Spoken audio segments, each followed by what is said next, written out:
I am Dr. Hajlawi, Professor of Cardiology and Intervention Cardiologist from the Military Hospital of Tunis. First of all, I want to felicitate the board of the Tunisian Society of Cardiology and Cardiovascular Surgery for their kind invitation. It's a pleasure to show you this live in the box of the implantation of Mitraclip, which was done in the Military Hospital of Tunis the 19th of October 2024. This procedure was done by myself, and I was helped by Dr. Ayman Nouman, Aggregate Professor of Cardiology and Interventional Cardiologist. We worked together in the Military Hospital of Tunis. The proctor here was Walid Zouari, a great cardiologist from Lyon, and it was our proctor for this implantation of this Mitraclip. The echo guidance was done by Professor Wafa Fahri, great echocardiographist, and it was helped by a great proctor from Lyon also, which is Dr. Pierre-Yves Leroux. We felicitate both proctors from Lyon for their great proctoring. Thank you very much for your help.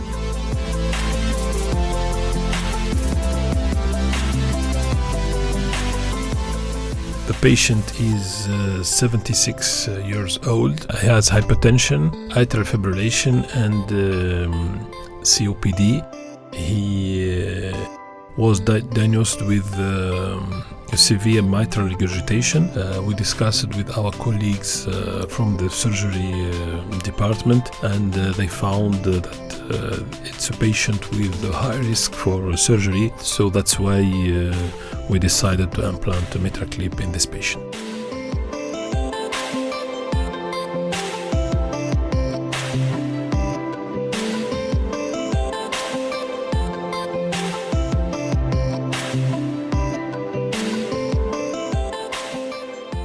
First step, it's the analysis of the mitral valve by transesophageal echocardiography. So here the analysis was done by Professor Wafa Fahri and with a great proctor from Lyon, which is Dr. Pierre-Yves Leroux. So as you see here, the evaluation of the mitral regurgitation in standard view showed that we have a restriction of the posterior leaflet, and essentially in the central part, so it was A2, P2 regurgitation with a great restriction of the posterior leaflet. Here our colleagues measured the length of the posterior leaflet. Here they measured 9 millimeter. So after a discussion, we decided to implant an NT Why NT? Because the length of the clip with NT it's 9 millimeter. When it's XT, the clip it's 12 millimeter. So here we have 7 millimeters. So with NT it will be okay. And why it's wide? Because the regurgitation it was a little bit wide. So in this patient we evaluated also the surface of the mitral valve when it's open, so in diastole, and generally it has to be superior to 3.5 centimeters square. So here we measured 4.8 centimeters square. The gradient it was 1 millimeter of mercury.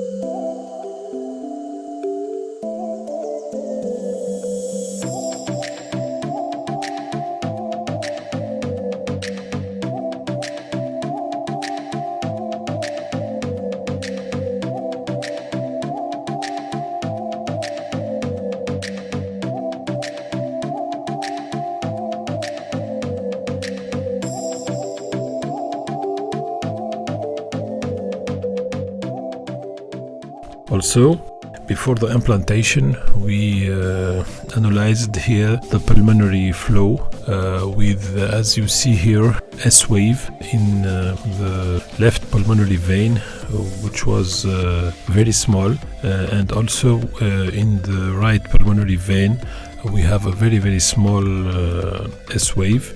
And it's very important to compare it after implantation of the clip. So generally it will increase and we will have a good S-wave in the pulmonary vein.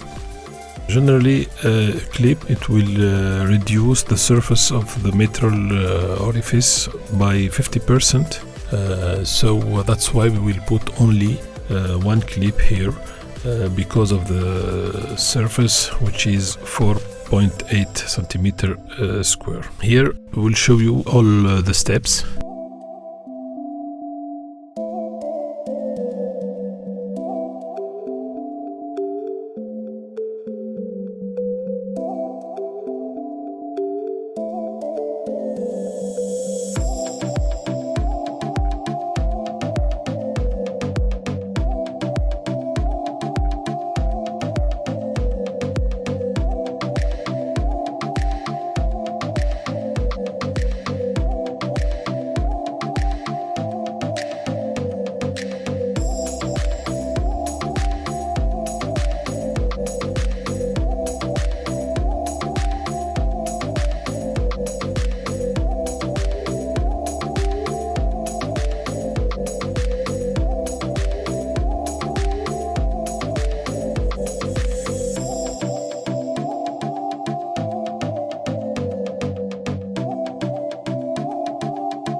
So the first step, it's after the evaluation of the mitral regurgitation and the measurement of posterior valve.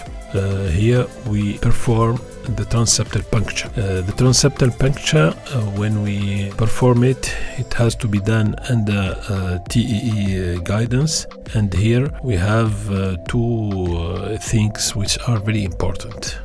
It has to be, this puncture has to be posterior, so which allow us to work easily with the clip and to navigate easily in the left atrium.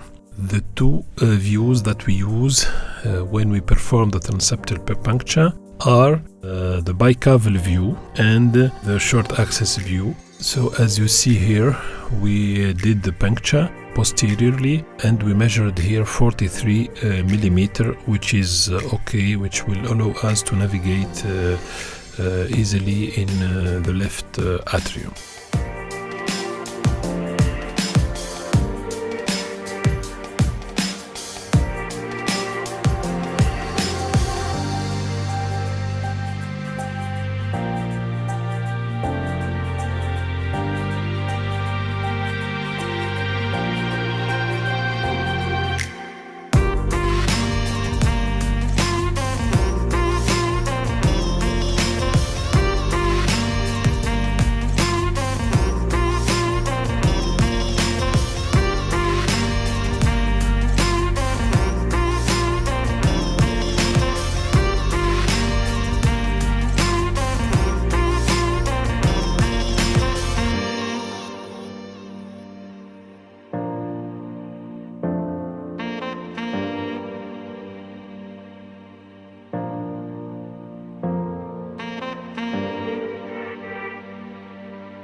After that, we have to be perpendicular to the mitral smile, and here we have two views which help us a lot. So we have the view, the intercommissural view, and the longitudinal view. which will allow us to be perpendicular. There is also a multi-planar reconstruction that our colleagues, Dr. Pierre-Yves Leroux and Professor Fafeli done, and they give us the plans when we have to navigate to remain all the time perpendicular. After that, when we check the perpendicularity and it's okay, then we close the clip and we will go in the ventricle, and after that we will try to grasp the leaflet, the anterior one and the posterior one.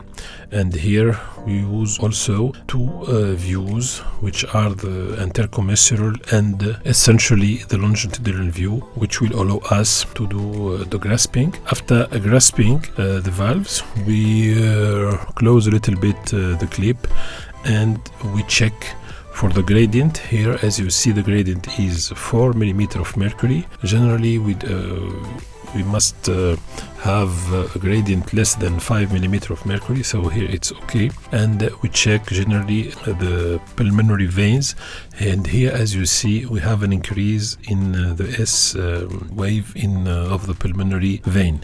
We have another thing here, which is the pigtail that we put at the beginning in the left atrium, which allow us to have an idea about the pressure in the left atrium. So as you see here, it has decreased. And after grasping and closing the clips, so we have to evaluate the residual regurgitation. And here, as you see, we have a regurgitation that almost disappeared totally. It remains a little bit of regurgitation, which was lateral to the clip. So the result is good, and the clip is stable. The pressure in the left atrium has dropped, and the S wave in the pulmonary vein has appeared. So it was a good result, and the patient improved a lot during the days that comes after the implantation. Thank you for your interesting. Bye.